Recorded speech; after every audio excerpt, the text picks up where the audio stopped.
Now that you're ready to go on your trip, it's time to pack your bike. In this video, we will show you how to pack your road bike or your gravel bike with a drop bar into the Scott transport bag so that you can go on holiday without any worries. If you have a triathlon bike, like the Scott Plasma for example, then check out the other video we've done on how to mount your triathlon bike into the Scott transport bag. Now, mounting your bike into the bag is done in 3 easy steps: placing fixations, adding pads, and mounting the bike into the bag.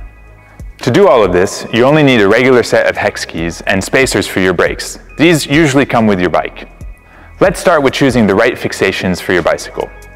So to mount your bike into the bag, you need 2 axle fixations. To choose the right ones, let's have a look at your rear axle type. You have to check whether you have a quick release axle or a through axle. If you have a quick release, take the fixation with the smallest diameter. For through axles, you need to take the ones with the bigger diameter. It's as easy as that. Grab the shortest fixation of your axle type for the front fixation. For the rear fixation, you can choose the right one by fitting the fixation between your frame and choosing the one with the least amount of movement. If you have to force it, it probably means that the fixation is too big. Now that you have the right fixations to mount in your bike, we can install them in the transport bag. Place the front fixation, which is the short one, in the left mount of the bag. If your bike is size small or extra small, use the hole on top. Medium to extra large bikes have to go in the bottom hole. Go ahead and slide the fixation through the hole, and you'll hear a click when they're locked inside. Now do the same for the rear fixation on the right mount of the bag.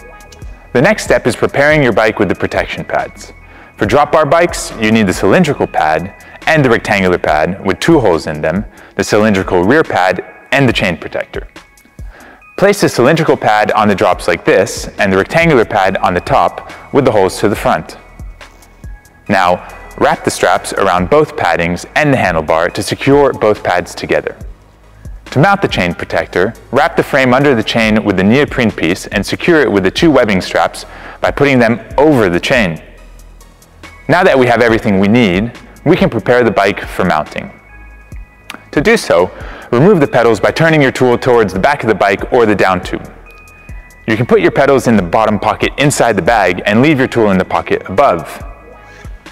When it comes to fitting the bike in the bag, you might have to drop your saddle. This is usually not needed for extra small to medium sized bikes. If you have to drop your saddle, check your saddle height before you drop your saddle so that this will save you a lot of time when you remount the bike at your final destination. So now go ahead and drop the saddle. Now, remove the wheels if you haven't already done so and place them in the bag with the discs facing the inside of the bag. This will protect them. At this point, it's also a great time to put those spacers into your brakes to make sure that your levers don't get bent while traveling, reducing the distance between your brake pads. Once this is done, you can mount the bike on the fixations and put your axle through to secure your bike. You can tension the chain by putting it behind the fixation as if it were on your cassette. You will probably have to adjust the bottom mounts to find the perfect setup for your bike. The goal is to have the handlebar protectors aligned with the side straps to keep the bike safe during travel. Now that your bike is fixed in place, you can place the rear pad in, close the bag, and you're ready to take off.